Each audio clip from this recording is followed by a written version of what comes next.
agridulce porque al final no se alcanzan acuerdos que queríamos para mejorar el país.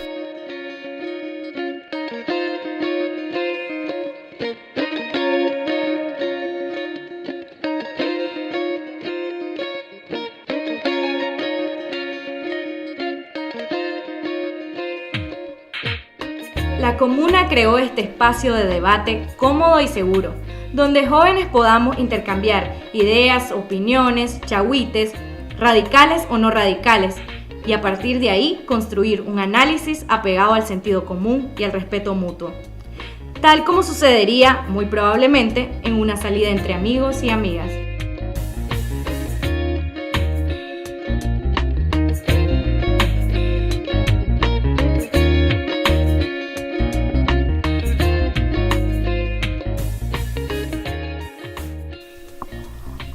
Bueno, esta semana la comuna tiene un tema muy interesante y tenemos invitados que están bastante preparados y bastante empapados en el tema, que es el diálogo, la necesidad de dialogar en este contexto, en esta crisis que es por la que estamos pasando.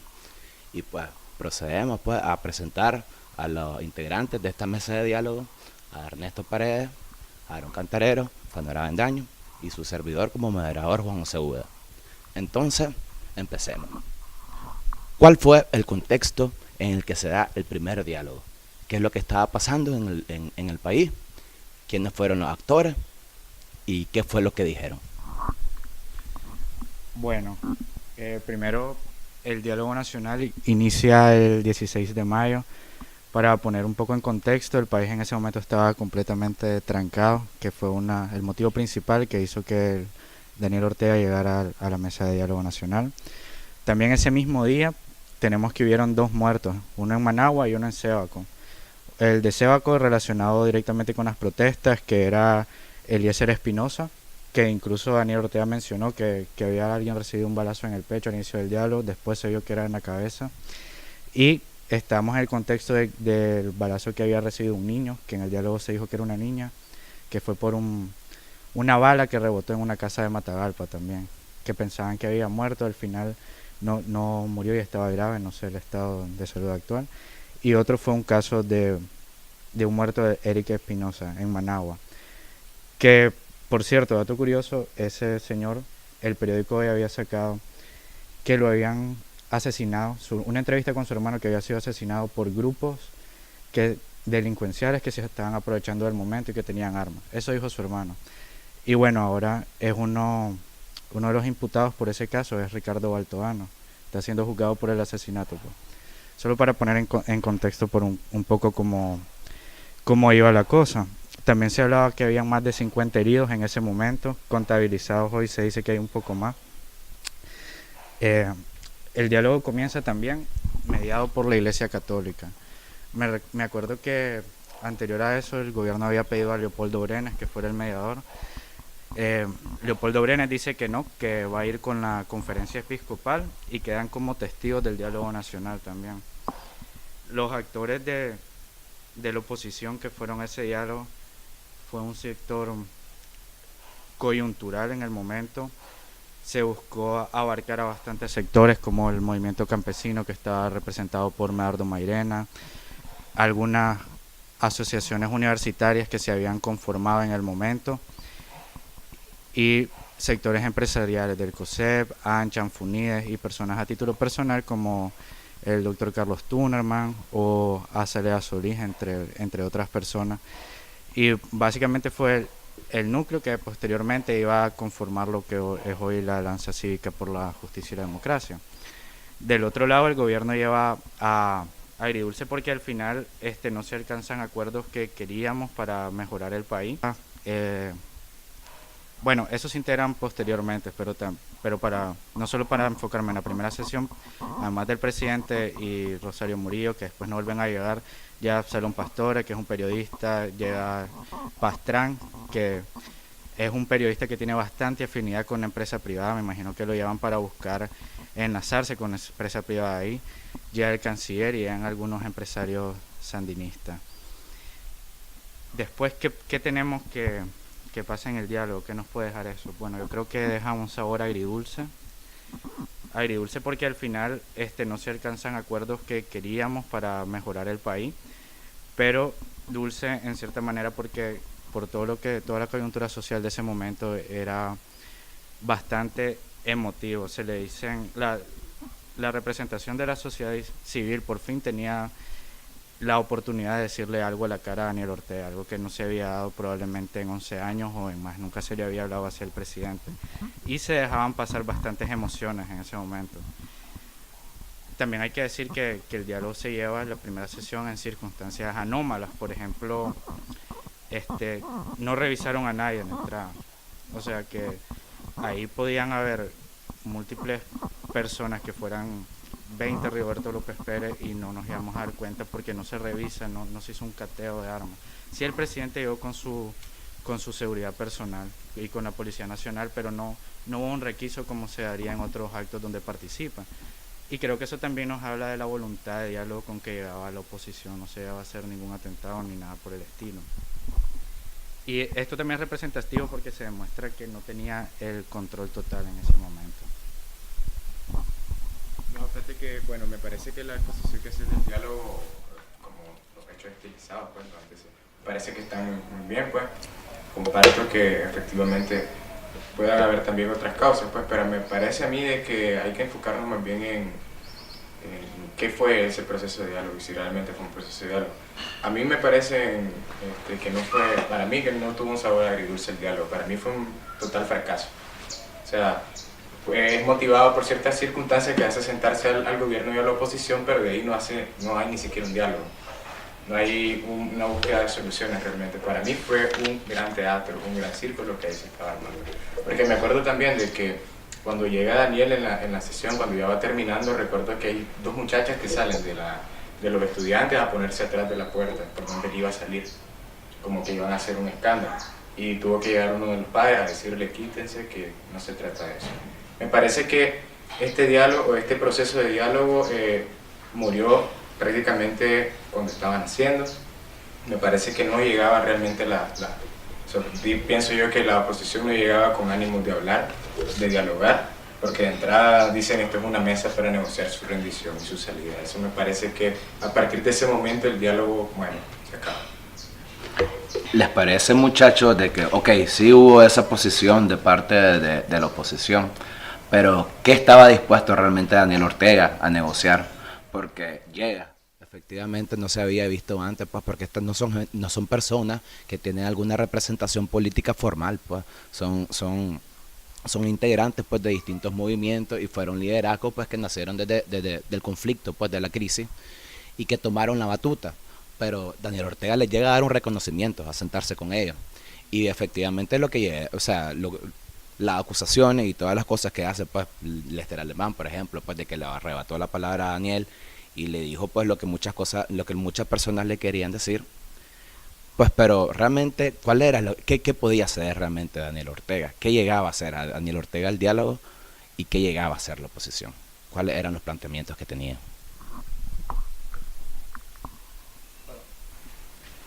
Primeramente, cuando vos llegas a dialogar y querés eliminar a la persona con la que vas a dialogar, te dice mucho de la intención de ambas partes. Y realmente, si nos ponemos a calificar en una escala la productividad que tuvo el diálogo, en cierta manera sí, pero no es la que todo el mundo se imaginaba. Entonces vimos de que hubo cesión de ambas partes, pero no se llegó al punto de poder dar la que realmente se quería. Entonces los tranques, que era la principal demanda del gobierno, no se quitaron porque sabían que era la única forma de presionarlo hasta que se recurrió a la fuerza. Y vemos también de que la oposición, que lo que quería era prácticamente sacarlo a él y las elecciones anticipadas, y en ese momento todavía no estaban los presos políticos, que ahora lo que sería la demanda principal, pienso yo, antes de las elecciones, en un próximo diálogo. ¿Qué opinás, Fanor, al respecto? Bueno, si venimos a... Creo que llegaba a ser Daniel Ortega ahí. Me parece que llegó de cierta manera obligado porque el país estaba trancado y buscaba cómo destrancar por la presión de las empresas extranjeras principalmente. Ahora, eso de la... Yo no creo que el diálogo haya sido un total fracaso, la verdad. Me parece que incluso, aunque puede decir mucha gente que fue irrespetuoso lo que hizo Lester Alemán, me parece que fue algo muy válido y necesario. Principalmente por el contexto emotivo que se daba antes del diálogo nacional. Y segundo, porque como una estrategia política me parece que fue algo bueno. Daniel Ortega siempre comienza sus discursos con una retórica que se extiende 10, 20 minutos, hablando de 70, 80 años atrás y el imperialismo y todo lo que dicen todos los discursos que ya conocemos. Entonces, una manera de dirigir el diálogo hacia donde vos lo querés llevar, que en ese momento son los muertos, es interrumpirlo. Además que me parece que hace que Daniel Ortega se mire más humano. Hasta el momento, como mucha gente del Frente Sandinista lo tenía muy idealizado, se hablaba de una figura de ermitaño que no salía para nada, sabíamos muy poco de su vida personal y casi lo tienen como un semidios. Pero ya cuando le hablas así de frente, me parece que eso para sus mismos seguidores hace que baje su imagen y lo aterrizas más, es una persona que le puedes decir las cosas. Me parece que eso en lo personal a él lo afectó mucho por anécdotas que saben que históricas que han salido, pues que no vale la pena hablarlo ahorita, pero investigaciones como la de Fabián Medina dan a entender que él no es una persona que está abierta a la crítica, menos pública. Entonces eso para mí lo afecta bastante y hace bajarlo. Ahora después hay que decir que el diálogo también fueron 4 sesiones, 3 fueron televisadas. Hablando de la segunda sesión es donde se plantea la ruta de democratización. La cartita del niño Dios. Creo que fue una ruta de democratización que se llevó de buena voluntad porque se quería hacer un cambio en el sistema. Ahora viéndolo... Pero una ruta de democratización de buena voluntad en la que le decía al adversario, ríndase. Eso me parece que no tiene tanta buena voluntad que para una ruta de democratización. O no reconocer a tu adversario. Fíjate que a mí me parece que eso fue una muestra de unidad realmente de la oposición. O sea, ellos tenían la oportunidad de propiciar cambios aquí. Y tenían sentado ahí a Daniel. Y había una ruta que era el tema de la OEA y que lo que ya se había firmado antes. Me parece que al llegar con esos 42 puntos en los que le estás diciendo, ya, andate, todo el mundo va a renunciar, vamos a hacer esto como que, ¿por qué?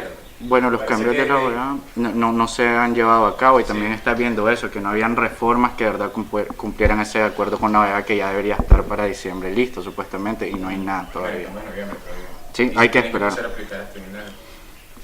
Pero la ruta de democratización, si bien fue extensa y ahora podríamos pensar que se hubieran pedido cosas más concretas, me parece que la intención que se llevó fue hacer las cosas correctas desde el inicio. Y eso para un futuro en el país nos va a servir bastante.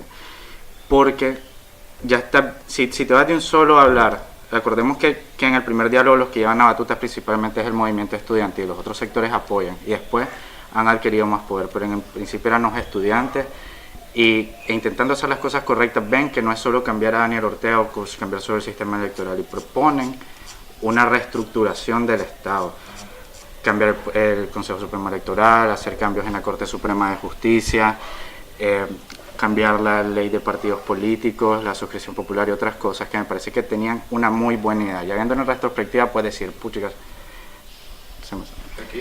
si hubieras pedido algo más concreto te lo hubieran dado, pero ya eso es ponernos en el lugar de esas personas y me parece que ellos intentaron hacer lo mejor que hicieron y que en un futuro nos va a servir eso para el país. Pero me parece que, o sea, de buenas intenciones está empedrado el camino del infierno. O sea, lo que pasa es que es ser concreto en las cosas que hay que hacer. Bueno, hay que ver que en ese momento también está muy abierta la posibilidad, se manejaba mucho la posibilidad de una renuncia del presidente. Y si recordamos en la campaña electoral que él tuvo antes de llegar al poder, hablaba de las manifestaciones que creo que había sido en Ecuador, que una manifestación cívica, no hubo ni un muerto, él lo dice eso, no hubo ni un muerto, la gente protestando hasta que logran sacar un presidente. Y la gente aquí estaba movilizándose para eso, pues movilizadas 500,000 de personas en Managua, algunos dicen 1 millón, en marchas que buscaban expresamente la renuncia del presidente. Entonces en ese momento me parece que era una opción muy palpable, decir, Daniel Ortega tal vez va a renunciar. Y vos, era un rumor muy fuerte, sí. Pensando en la renuncia, pedís una ruta de democratización que esté después ahí. Que iban a llevar a cabo ellos, que no se habían escogido por nadie. Bueno, hay que ver que en ese momento sí hubieron sectores representativos. Los movimientos estudiantiles puede decir que se conformaron en medio de la crisis y tal vez no tenían un respaldo como el que se hubiera querido, pero tampoco en las universidades había movimiento estudiantil otro más que el UNED, entonces es difícil encontrar actores de oposición para sentarse en ese diálogo. Hay otros movimientos que sí están representados, como es la empresa privada que tiene su cúpula, y también tenés al movimiento campesino como Eduardo Mairena, que acaba de ser elegido como representante de movimientos campesinos. Entonces sí había representatividad en esa mesa de diálogo. De una parte de la población. De una parte, claro. Y esa parte de la población era la que iba a estar encargada de cambiar todo el andamiaje político. Bueno, todo el andamiaje político no lo puedes hacer solo una parte. Ellos la ruta también, te recuerdo que se pedía la entrada de la CID antes de eso, que el gobierno dio su anuencia de la entrada después de la primera sesión de diálogo, y también se pedía la entrada de otros organismos como la OEA, que no lo quería la la IEA, oposición. que no lo quería el gobierno, No, porque la oposición desde el primer diálogo pide que entre la OEA y la Unión Europea. No fue así. Acordate que decía, aquí no queremos tener al MAG, hasta salieron los audios de Violeta Granera hablando, o bueno, supuestamente Violeta Granera. Sí, y hay que recordar el discurso de Almagro que tenía en ese momento, que no tenía confrontación con el gobierno, ni siquiera lo había llamado régimen o dictadura, algo que ha cambiado completamente el discurso que tiene Almagro hoy en día. Entonces puedes entender que la oposición pudiera pensar en ese momento que Almagro todavía estaba hablando con Daniel Ortega, y muy posiblemente todavía lo estaba haciendo, estaba intentando que cumpliera los acuerdos de la OEA, que al final, ya cuando vio que esos acuerdos no se van a cumplir, cambia su discurso. Bueno, como esperamos que este espacio sea algo resumido y sea fácil de escuchar, queríamos ya ir finalizando con algunas preguntas que tienen que ser muy profundas, porque tienen que ver con la reflexión que hemos hecho en base al futuro que esperamos del país.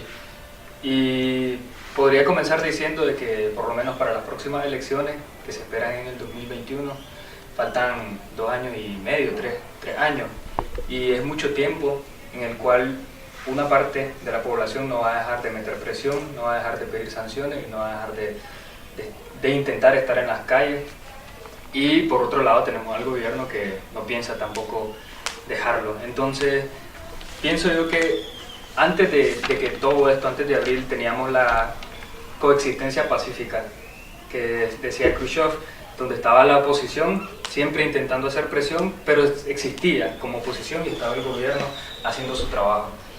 Después de esto venimos y tenemos la cooperación voluntaria, que viene siendo el diálogo, cuando ambas partes creen que pueden tener un beneficio mutuo y poder sentarse y saber de que alguien de los dos puede ceder y tener la posibilidad de acercarse a la paz. Y ya lo que viene ahorita, que es lo que nadie quiere, y pienso yo, de que va a suceder si no retomamos algo lo más parecido a un diálogo, es la posible lucha en cualquiera de los escenarios entre las dos fuerzas antagónicas que tenemos actualmente. Bueno, yo creo que tenemos que dejar un poco la ingenuidad, pues.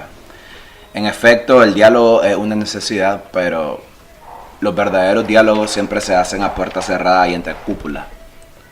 Y yo creo que ambas partes venían con una intencionalidad. Yo creo que Daniel Ortega sí hubiera estado dispuesto a ceder, porque sin necesidad de diálogo se echó para atrás con las reformas del INSS.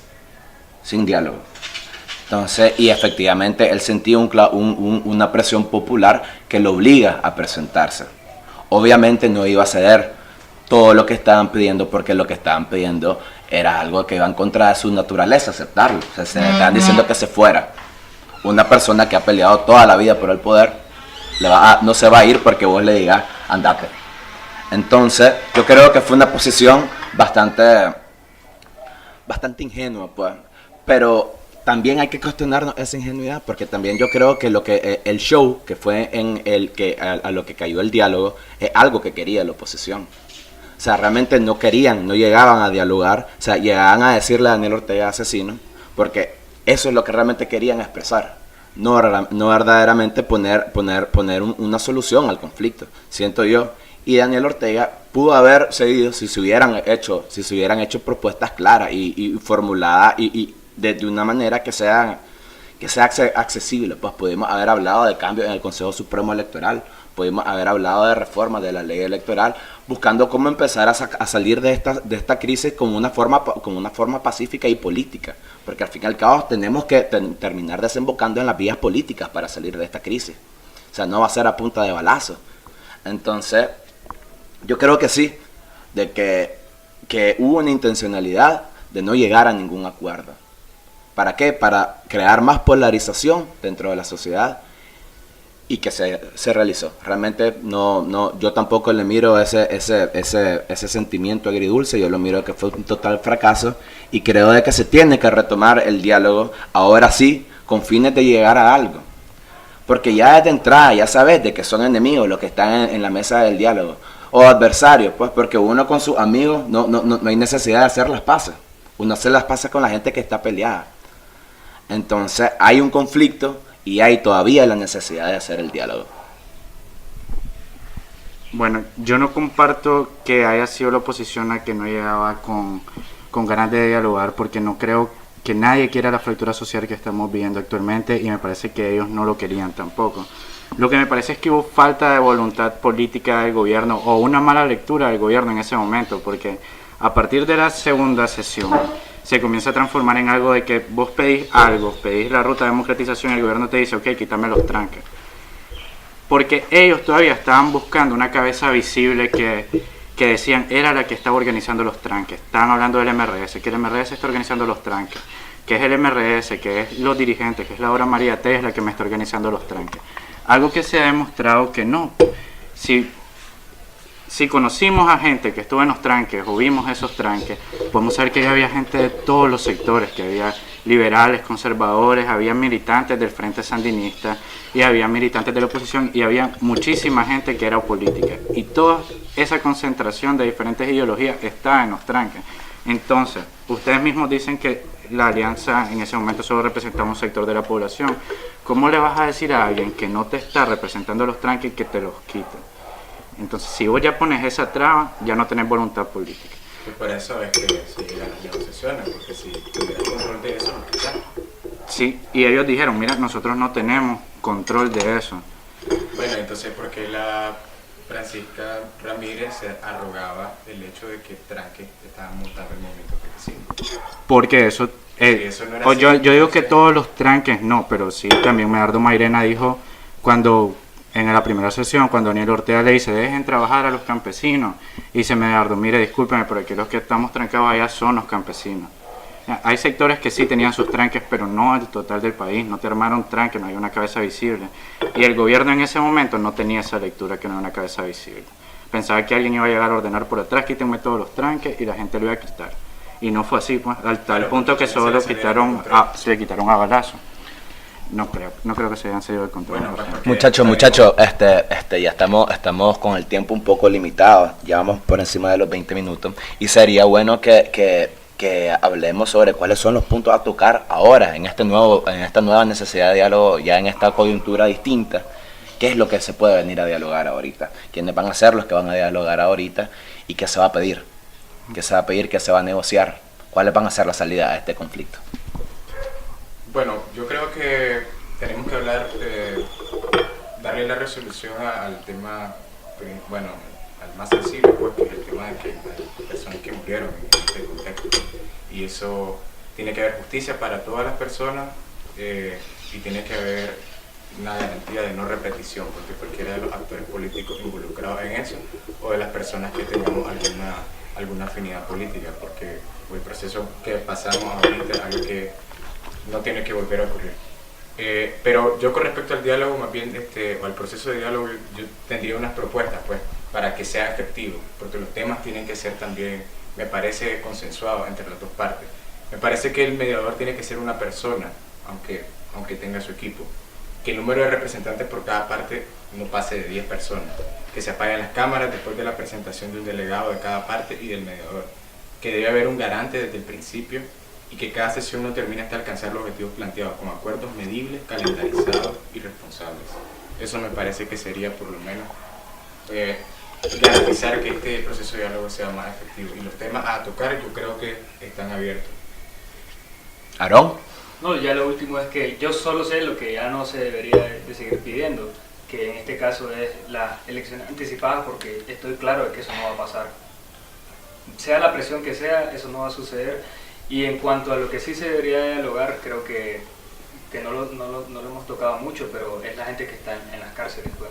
Y eso es un tema de presión por parte de la oposición al gobierno, y que no lo van a dejar así nomás, y es lo que están utilizando en otros países también como método de presión, y es como la forma también en que internacionalizan su lucha. Fanor. Bueno, yo en quienes tienen que ser, por lo menos de la oposición, quienes tienen que ser los que van a dialogar, me parece que tiene que ser un grupo diverso, sin exclusividad, y trate de incluir a todos los sectores. Me parece que tiene que ser una delegación de la Unidad Nacional Azul y Blanco la que tiene que ir al diálogo. Me parecen bien los apuntes que das vos de cómo debería de darse el diálogo, pues los 10 actores, los mediadores. Ahora, ¿quiénes van a ser los mediadores? Me parece que tiene que ser la Iglesia Católica, porque aunque no seamos religiosos algunos, la Iglesia es la institución más creíble que tiene el país en este momento, me parece. Es una parte de la población. Es debatible. Es debatible. Altamente debatible. Ahora, no me refiero a creíble con los dogmas que tiene, yo por el momento no soy ateo, me refiero a nivel institucional, ¿no? Y que tiene un respaldo internacional, y tiene que venir organismos de fuera, la OEA, la ONU o la Unión Europea. Hay gente del gobierno que ahora que quiere que venga Vinicio Cerezo, eso podría ser algo que sea la oposición, que entre Vinicio Cerezo. Sí, y no es mala propuesta, definitivamente.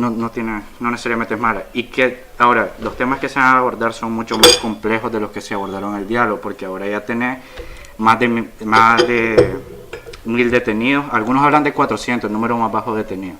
170 y algo, dijeron. Sí. La cifra oficial es como 270 y pico. La cifra oficial del gobierno, pues te hablan de 400 y hay gente que ya va a decir hasta 1.000, pero quedemos con la cifra más baja que maneja la oposición, que son 400.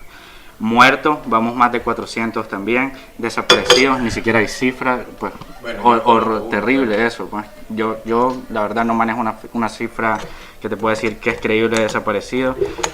Para comenzar el diálogo se tiene que demostrar voluntad política, y esto pasa solo por una justicia verdadera y creíble.